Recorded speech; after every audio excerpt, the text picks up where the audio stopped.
الحمد لله رب العالمين والعاقبة للمتقين والصلاة والسلام على سيد الأنبياء والمرسلين وعلى آله وأصحابه أجمعين. أما بعد فأعوذ بالله من الشيطان الرجيم. بسم الله الرحمن الرحيم. عن أبي هريرة رضي الله تعالى عنه قال قال رسول الله صلى الله عليه وسلم لو أن رجلا صام يوما تطوعا ثم أعطي ملء الأرض ذهبا لم يستوف ثوابه دون يوم الحساب، أو كما قال النبي صلى الله عليه وسلم. اللهم صل على سيدنا ومولانا محمد وعلى آل سيدنا ومولانا محمد وبارك وسلم. اللهم صل على سيدنا ومولانا محمد وعلى آل سيدنا ومولانا محمد وبارك وسلم. اللهم صل على سيدنا ومولانا محمد وعلى آل سيدنا ومولانا محمد وبارك وسلم. بسم الله الرحمن الرحيم. عن أبي هريرة رضي الله تعالى عنه، حضرت ابو ہریرہ رضی اللہ تعالی عنہ سے روایت ہے، قال کہتے ہیں، قال رسول اللہ صلی اللہ علیہ وسلم، اللہ تعالیٰ کے رسول صلی اللہ علیہ وآلہ وسلم نے فرمایا، لو ان رجلا صام یوما تطوعا، اگر کوئی آدمی نفلی روزہ رکھے، نفلی روزہ رکھنے پر ثم اعطی ملء الارض ذهبا، جو کچھ زمین کے اوپر سونا ہے پوری زمین سونے کی بھر کر اس نفلی روزہ رکھنے والے کو دیا جائے، فرمایا لم یستوفی ثوابہ، اس کا ثواب پورا نہیں ہوگا، دون یوم الحساب، یعنی جو روز جزا ہے، جزا کا دن ہے، بدلے کا دن ہے، بدلے کے دن سے پہلے ایک نفلی روزہ رکھنے والے کا اجر پورا نہیں ہو سکتا۔ اب اندازہ لگائیں، ایک آدمی نفلی روزہ رکھے، پوری زمین کا سونا بھر کر، پوری زمین سونے کی بھر کر اس کو بدلہ دیا جائے تو اس کا بدلہ پورا نہیں ہو سکتا۔ جو فرد روزہ رکھتا ہے اس کا کتنا اجر ہوگا؟ یہ تو نفلی روزہ رکھنے والے کا اجر ہے، اور جو رمضان المبارک کا فرد روزہ رکھتا ہے اس کو اللہ تعالیٰ کتنا اجر عطا فرمائیں گے ہم سوچ ہی نہیں سکتے۔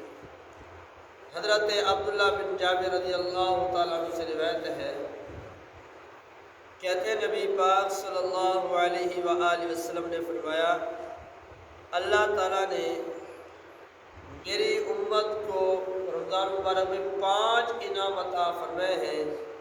یہ 5 انعام میرے سے پہلے نہ کسی نبی کو ملے، نہ کسی نبی کی امت کو ملے۔ وہ 5 انعام اللہ نے صرف اس امت محمدیہ صلی اللہ علیہ وآلہ وسلم کو عطا فرمائے۔ اب وہ انعام کون سے ہیں؟ پہلا انعام فرمایا، اذا کان اول لیلۃ من شہر رمضان، جب رمضان المبارک کی پہلی رات ہوتی ہے، رمضان المبارک کی جب پہلی رات ہوتی ہے، نظر اللہ عز وجل الیہ، اللہ رب العالمین اپنے بندوں کی طرف، روزہ رکھنے والوں کی طرف، رمضان کے احترام کرنے والوں کی طرف نظر کرم فرماتے ہیں، نظر رحمت فرماتے ہیں۔ ومن نظر اللہ الیہ، جس پر اللہ تعالیٰ نظر رحمت فرما لے، لم يعذبه ابدا، کبھی بھی اس کو عذاب نہیں دیں گے۔ جس کے اوپر اللہ تعالیٰ کی نظر رحمت ہو گئی، اللہ تعالیٰ کی نظر کرم ہوگی، کبھی بھی اس کو اللہ تعالیٰ کا عذاب نہیں ہوگا۔ اور دوسرا انعام فرمایا فَإِنَّ خُلُوفَ أَفْوَاهِهِمْ حِينَ يُمْسُونَ أَطْيَبُ عِندَ اللَّهِ مِن رِّيحِ الْمِسْكِ۔ روزے دار روزہ رکھتا ہے، معدہ خالی ہونے کی وجہ سے اس کے منہ سے بدبو آتی ہے افطاری کے وقت، یعنی جب معدہ خالی ہو جاتا ہے تو روزے کی حالت میں منہ سے بدبو آتی ہے۔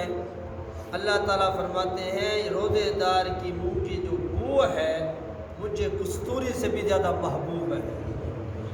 اور علماء نے یہ بھی لکھا ہے روزے دار جب اپنی قبروں سے اٹھیں گے قیامت کے دن تو ان کے منہ سے کستوری کی خوشبو ہوگی، کیونکہ روزے کی حالت میں ان کے منہ میں جو بدبو آتی تھی اللہ ان کو انعام عطا فرمائیں گے، جب وہ قبر سے اٹھیں گے تو ان کے منہ سے کستوری کی خوشبو ہوگی۔ اور تیسرا انعام فرمایا فَإِنَّ الْمَلَائِكَةَ تَسْتَغْفِرُ لَهُمْ فِي كُلِّ يَوْمٍ وَلَيْلَةٍ۔ ہر روز رات کو اور دن کو اللہ کے فرشتے روزے داروں کے لیے دعا کرتے ہیں، استغفار کرتے ہیں۔ ہمیں تو پتہ نہیں ہوتا، ہم تو چل رہے ہوتے ہیں، سو رہے ہوتے ہیں، پڑھ رہے ہوتے ہیں، جو بھی کر رہے ہوتے ہیں، لیکن فرشتوں کی اللہ نے ڈیوٹی لگا دی، روزے داروں کے لیے فرشتے دعا کرتے رہتے ہیں، استغفار کرتے رہتے ہیں۔ ہم روزہ رکھ کر بھی اپنے لیے نہیں مانگ سکتے، پر فرشتے ہمارے لیے مانگ رہے ہوتے ہیں۔ اور چوتھا انعام فرمایا فَإِنَّ اللَّهَ عَزَّ وَجَلَّ يَأْمُرُ جَنَّتَهُ فَيَقُولُ لَهَا اسْتَعِدِّي وَتَزَيَّنِي لِعِبَادِي أَوْشَكَ أَن يَسْتَرِيحُوا مِن تَعَبِ الدُّنْيَا إِلَى دَارِي وَكَرَامَتِي۔ اللہ تعالیٰ جنت کو حکم دیتے ہیں، اے جنت تو تیار ہو جا، مزین ہو جا، خوبصورت ہو جا میرے بندوں کے لیے، کہ میرے بندے روزہ رکھنے کی وجہ سے جو تکلیفیں ہیں، صعوبتیں ہیں، بھوک پیاس ہے، یہ برداشت کر کے ان قریب میرے اس کرامت والے عزت والے گھر کی طرف آنے والے ہیں۔ وہ دنیا سے تھکے ہوئے آئیں گے تو اس گھر میں آ کر وہ آرام کریں گے۔ یہ روزے داروں کا انعام ہے۔ اور پانچواں انعام فَإِنَّهُ إِذَا كَانَ آخِرُ لَيْلَةٍ غَفَرَ اللَّهُ لَهُمْ جَمِيعًا۔ جب رمضان المبارک کی آخری رات ہوتی ہے اللہ تعالیٰ سارے روزے داروں کو معاف فرما دیتے ہیں، ان کی مغفرت کا اعلان فرما دیتے ہیں۔ تو روزہ رکھنے کا کتنا بڑا فائدہ ہے، کتنی بڑی فضیلت ہے، کتنے بڑے بڑے انعام مل رہے ہیں۔ ان کی قدر کا پتہ مرنے کے بعد چلے گا، جب اس کا اجر ملے گا تو پتہ چلے گا، اور جو روزہ نہیں رکھنے والے وہ دیکھیں گے تو افسوس کریں گے، سوائے افسوس کے ان کو کچھ نہیں ملے گا۔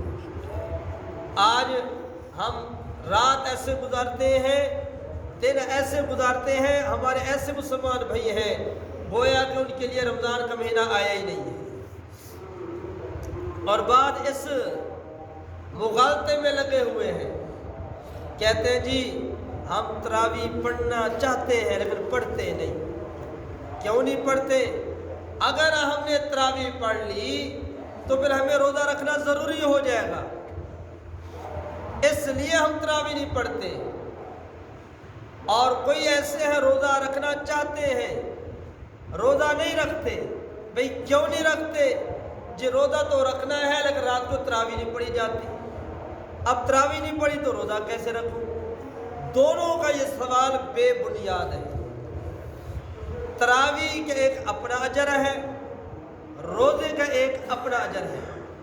جو تراویح پڑھے وہ یہ نہ سمجھے کہ میں نے تراویح پڑھی ہے اب روزہ رکھنا ضروری ہے، روزہ تو پہلے سے ضروری ہے۔ تراویح پڑھنے سے روزہ فرض نہیں ہوتا، روزہ تو پہلے سے ہی فرض ہے۔ اور جو روزہ رکھتا ہے وہ یہ نہ کہے کہ میں نے تراوی نہیں پڑھی روزہ کیسے رکھوں؟ بھی روزہ رکھ لے، تراوی کا ثواب اپنا ہے، روزے کا ثواب اپنا ہے۔ یہ تو ایسے ہے کوئی آدمی کہے میں نماز تو پڑھنا چاہتا ہوں پر کیا کروں، میری داڑھی کوئی نہیں، داڑھی رکھوں گا تو میں نماز پڑھوں گا۔ اب کوئی کہے میں داڑھی تو رکھنا چاہتا ہوں پر میں نماز نہیں پڑھ سکتا۔ بھئی داڑھی کے ثواب اپنا ہے، نماز کے ثواب اپنا ہے۔ داڑھی سنت ہے، نماز فرض ہے۔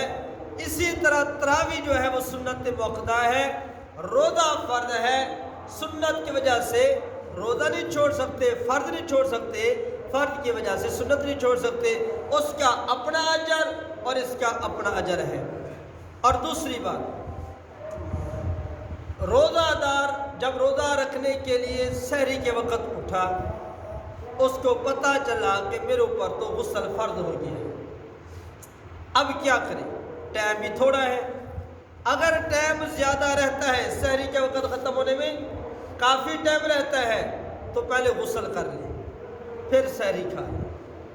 اگر اس کو پتہ ہے میں نے غسل کرنا شروع کر دیا تو سحری کے وقت ختم ہو جائے گا، تو اب ایسا کرے، وضو کرے، وضو کر کے سحری کھا لے، اس کے بعد پھر وہ غسل کر لے، پھر نماز پڑھ لے۔ تیسری بات، بعض ایسے آدمی ہوتے ہیں، اللہ والے ہوتے ہیں، جن کے دل میں خوف خدا ہوتا ہے، وہ روتے ہیں، آنکھوں سے آنسو نکلتے ہیں، بعض دفعہ آنسو بہتے بہتے منہ میں بھی چلے جاتے ہیں۔ اب روزے دار رو رہا ہے، آنکھوں سے آنسو بہ رہے ہیں اور منہ میں چلے گئے۔ اگر کوئی ایک دو قطرے آنسو کے منہ میں چلے گئے، اس سے تو روزہ نہیں ٹوٹے گا۔ اگر زیادہ قطرے چلے جاتے ہیں تو پھر روزہ ٹوٹ جائے گا۔ اور چوتھا مسئلہ یہ ہے، ہم وضو کرتے ہیں یا ویسے ہی کلی کرتے ہیں، اب کلی منہ میں پانی ڈالتے ہیں، پانی نیچے پھینک دیتے ہیں، باہر پھینک دیتے ہیں، لیکن پانی کی رطوبت جو ہے وہ منہ میں باقی رہ جاتی ہے، جو لعاب کے ساتھ حلق کے اندر اتر جاتی ہے۔ اس سے روزہ نہیں ٹوٹتا، لیکن احتیاط یہ ہے جب کلی کی جائے، کلی والا پانی باہر نکالا جائے تو ایک دفعہ بعد میں تھوک بھی باہر ڈال دی جائے تاکہ وہ جو رطوبت ہے پانی کی وہ بھی باہر نکل جائے۔ باقی باتیں انشاءاللہ ہوتی رہیں گی۔ اللہ تعالیٰ سے دعا ہے جو کہا سنا گیا، اللہ تعالیٰ ہم سب کو اخلاص کے ساتھ عمل کرنے کی توفیق عطا فرمائے۔